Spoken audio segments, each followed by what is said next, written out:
Svali was a Illuminati engineer, is what she said to be, and she was a former member of the Illuminati brought in by ceremonic ritual, from my understanding, at the Vatican.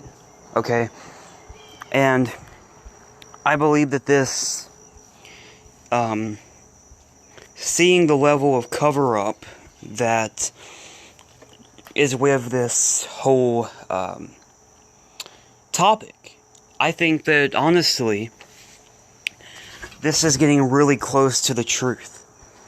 It's funny how, a lot of these shields and stuff, when you blame everything on the Rothschilds and Rockefellers, which, don't get me wrong, they're pretty powerful, but they never talk about the papal bloodlines. They never talk about who's really running the show. The Jesuits, right? Now, I could sit here and talk about this entire interview. It's pretty hard to find the whole interview, actually, but I was recommended to talk about this, and specifically, what I want to talk about is a ceremony that she describes, and I'm going to play a clip here, and it's obviously pretty graphic, but we're talking about satanic ritual sacrifice of a child at the Vatican. Now, as I said, this is going to be pretty graphic, okay? And, I see the view counts on some of these, and yeah, something's up. They're really trying to cover something up here. Okay, so I'm going to play this, give my thoughts on it. Let me pause it real quick and try to adjust some things so we're not just sitting here watching it from this poor quality recorder. So here we go. I put it on 1.5 speed so it'll go faster. Say a pretty long clip from the interview, but here we go. But by what I did. So you reached the age of 12, and then you're told by your parents you're going to an induction ceremony in the Vatican. Can you tell us how that happened and what occurred at that ceremony when you went there? Okay, this isn't easy to talk about, as you know. When I was 12, I was going over to Germany, and I was I'll call him the German father's house over there, and there was some preparation for a few days beforehand, and I was told that there would be a very important ceremony, and it was considered a sealing ceremony at that point. And basically, I was told a little bit about what I was expected to do during the ceremony. When we got there, we went to the Vatican. There's underneath the Vatican. There's a large room that I described to you when we talked before. It has 13 catacomb chambers leading into it. And what they do is they, as you go down these steps into the room, you can see that it's almost circular, and so they're all around it. And they bring out the mummies from the catacombs, and they set them beside each one, and they say that the spirits of the fathers watching over the ceremony. And during the ceremony, there was a large table in the center of the room. It was on top of a huge golden pentagram, and they had a ceremony there. And how many other children were with you being inducted into the family or the order, as they call it? There were 2 other children at that point, but there were several adults too. Okay.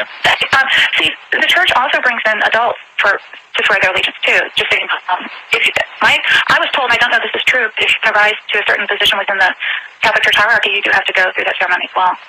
Okay, so you're down in this room with your parents weren't present. No, the German father and the father were. Yeah. Okay, and at that point, tell our listeners what you witnessed.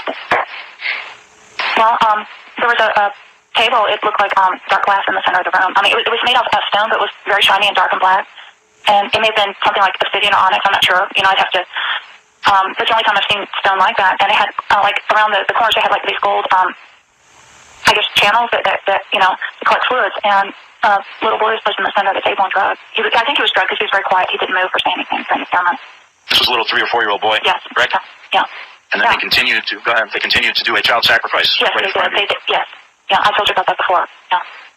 Now, afterwards, what a unbelievable experience for a youth. For a 12-year-old. I just thought, what went through your mind? I guess when that happened. I was terrified. I was absolutely horrified. I can't describe the terror you feel when you go through something like that. And you remember? Okay, so it's obviously a very disturbing clip here, And, you know, what I want to point out is, some people, I think a misconception about the Illuminati is some people think you have to be born into it, right? You have to be born into the Illuminati families, or that's it. But if you are pure evil, you can work your way up easily.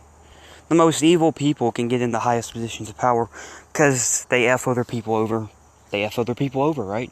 So these people have no conscience anyway. Whatsoever at all. Okay? So, you know, that's why I believe when it comes to the Jesuit order, you see some of these people get into the Jesuit order that are not related to any members of the Illuminati, but they go through the right ceremonies, they go through the right sacrifices, and they get in these high positions. Okay? And these people that do this kind of stuff are pure evil, right? And they try to make it where there's something that they're not. And nothing is as it seems, you know? The same people you see in the public eye, you know, let's say signing an anti-abortion bill, could literally be raping a child right after they're done on the videotape. Nothing is as it seems in religion. Nothing is as it seems in politics. You don't know who any of these people really are. Okay? And you really judge them by the actual effect that they make. It's the best you can do. But these people that just sign these laws and go back and forth blaming Republicans, blaming Democrats, they're all part of the same system. Okay? And this all goes down to the Vatican. You see Trump was sitting there talking about anti-Catholic bias a few years ago. These guys basically one of the most powerful groups in the Illuminati. Okay? And the Jesuits isn't the only secret society. Right? But you got the Jesuits, Rothschilds, those 13 bloodlines, the Vatican 13 bloodlines, supposedly. And then you got the Society of the Cincinnati, which I talked about in a previous video. Literally almost nobody knows about that group. But this is the kind of stuff that goes on behind closed doors, guys.